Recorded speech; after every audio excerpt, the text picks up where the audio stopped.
Now, as the UN Security Council is scheduled to convene today on the Israeli attacks on Gaza hospitals, what could be our expectations regarding such a meeting?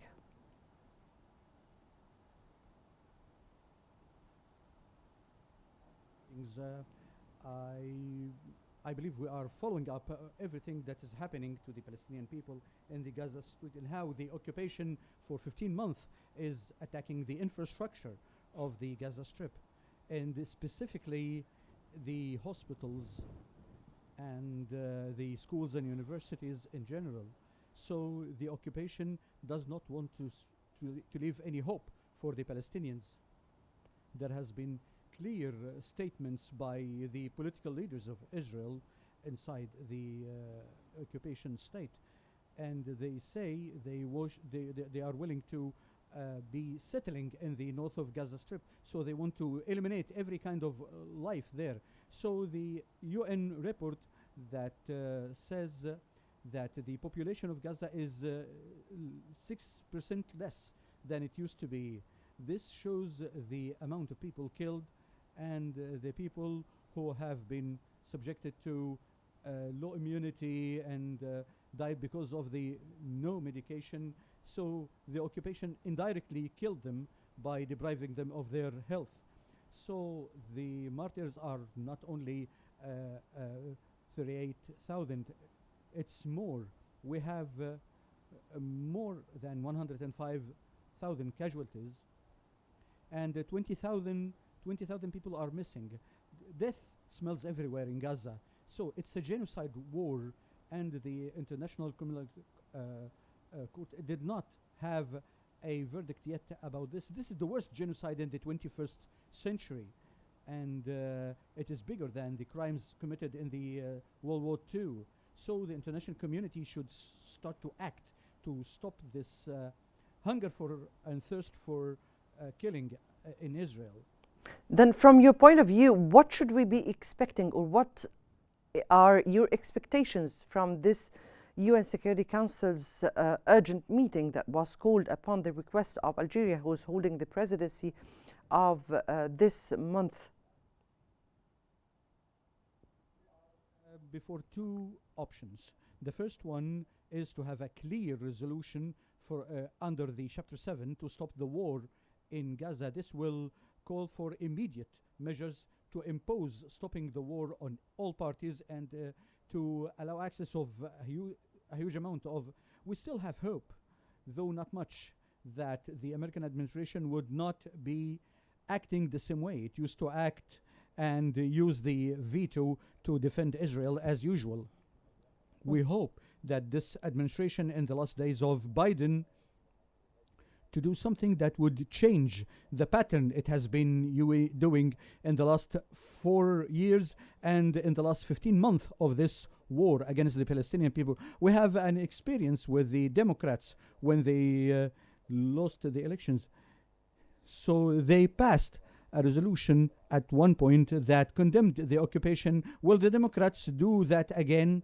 Will they do some balance and not use the veto? But the most important thing is to have a resolution from the UN Security Council to stop the war, at least for 10 days under Chapter 7. So it imposes a ceasefire on all parties because the occupation state is outlawed now, and it should not be having the legitimacy that it has since 1948. Right.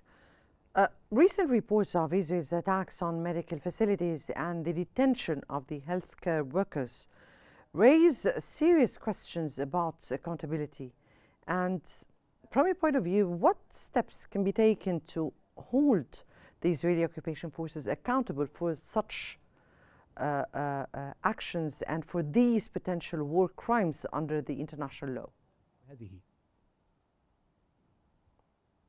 were optimistic when the arrest warrants were made by the international community.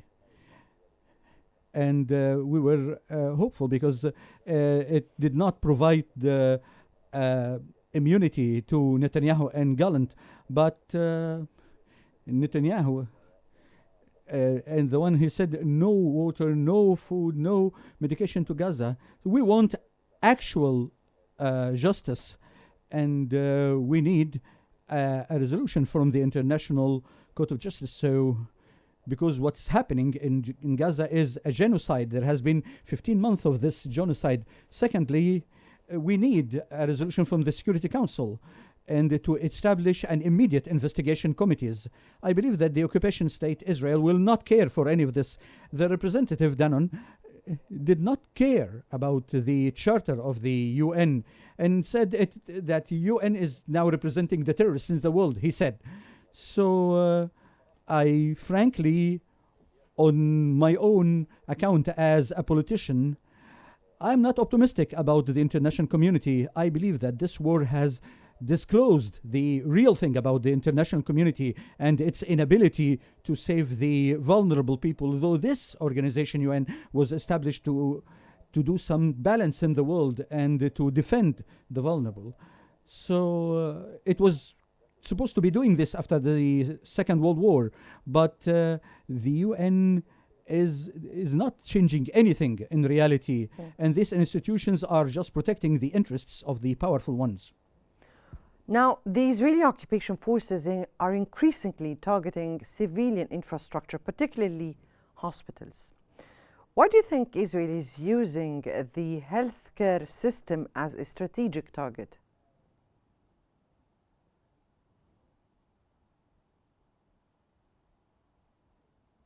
Attack on Kamal Adwan Hospital and arresting Dr. Hussam Abu Safiya. Now the occupation is accusing him of being affiliated with Hamas.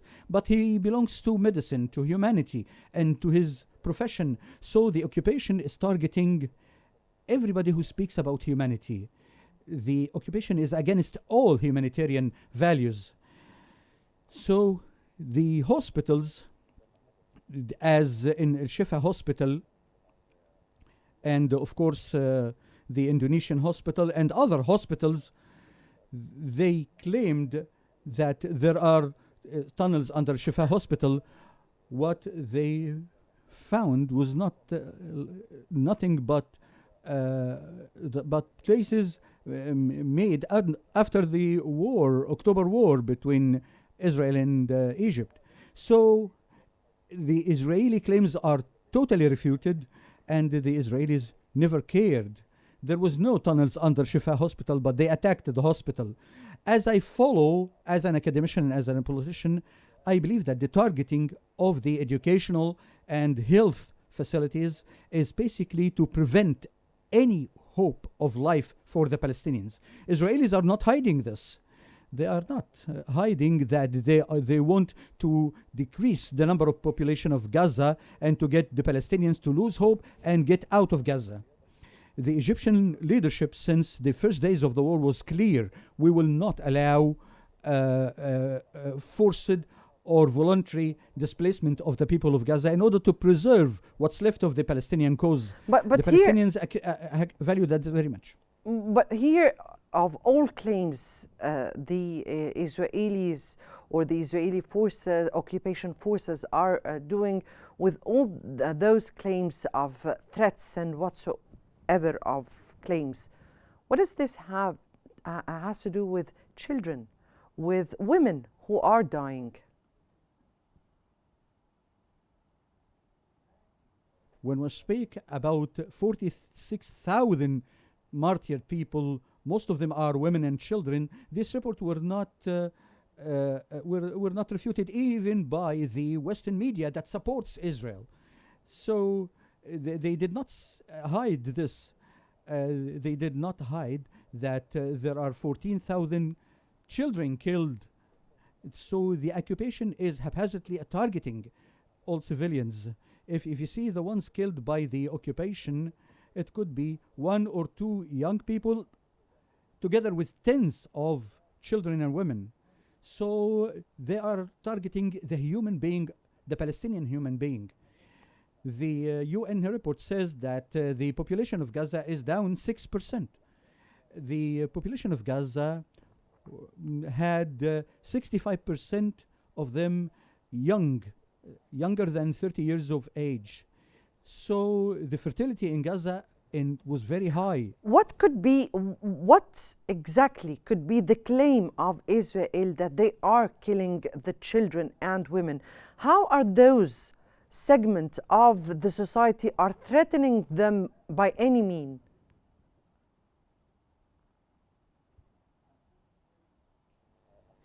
The culture that is being fed into the brains of the Israeli people is to kill anybody who is not a Jew.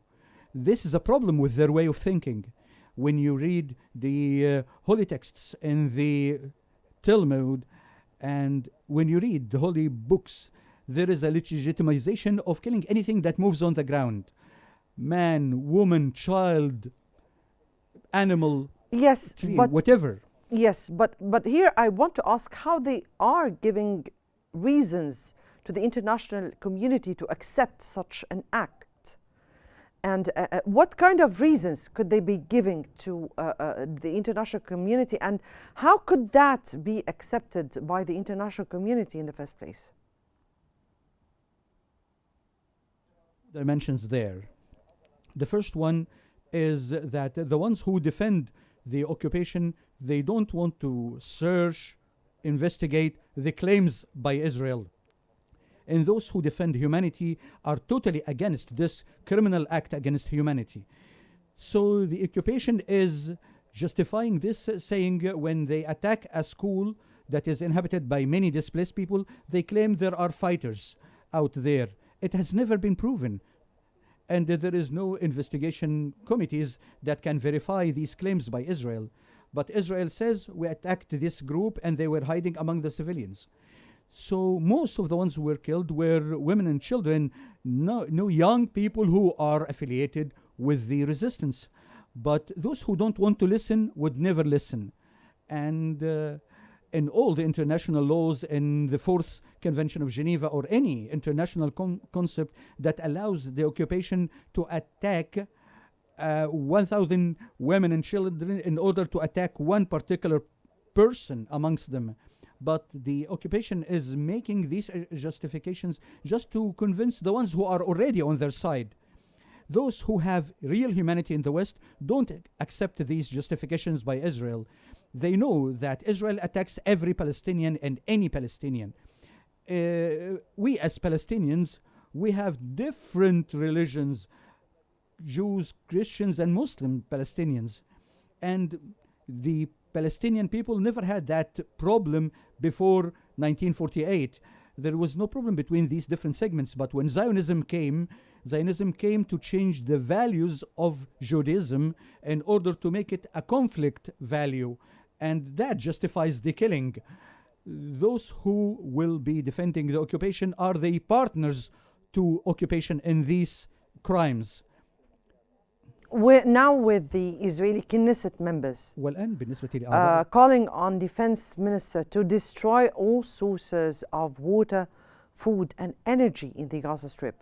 What does this signify about Israel's intention behind halting attacks, or about any kind of ceasefire that is being discussed or negotiated?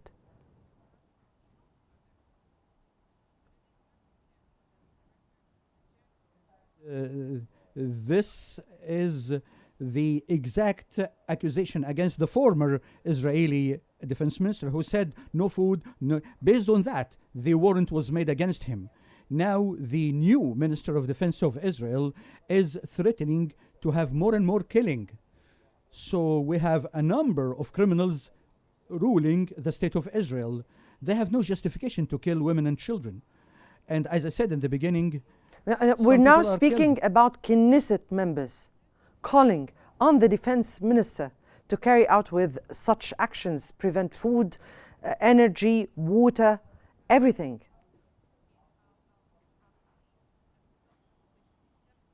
This is what I was about to conclude here. There are 7 members of the Knesset, and they are representing a religious party. They ask the war minister of Israel, Katz, to do more of this war, and he promised to do that. in order to give a full example about who rules in Tel Aviv. So, this is what I meant. So I may, because time is running out, if I may ask you, sir, what do you think Israel's plans could be and intentions regarding Gaza, especially with the beginning of 2025, and what are we expecting in the coming days, particularly before US President-elect Donald Trump takes office this month? That we started the new year with more war on Gaza, and there is no room for talk about ceasefire or stopping the war. The Israeli government is not going to accept this, and the American administration is not going to be helping to a ceasefire or something. Trump is promising to send more fire to Gaza. So we say in the Arab proverb, if the sheep is going to be killed, it wouldn't matter slaughtering it this way or that.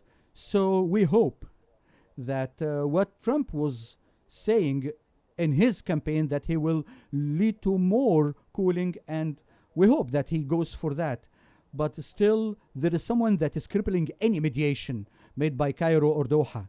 And whenever we are closer to some kind of a deal, Netanyahu blows it up. So there was a delegation talking about technical things, but suddenly Netanyahu withdrew it, and just to ruin the negotiations, the resistance said, we cannot give you a list of names unless there is some things that we can take in return. Some of the hostages are not in the hands of Hamas, so it needs time. So it's better to get to that deal, to get it done, which will include 34 Israeli prisoners. And then we speak about something further, a bigger and a wider deal. They should not postpone this if you really want a release of the hostages. We have 21,000 Palestinian prisoners. Right. We very, very well clear, and yes, remains to be seen what will happen during the upcoming days. That was Dr. Ayman Al-Raqab, a professor of political science of Al-Quds University. Many thanks for you and for your fruitful insights.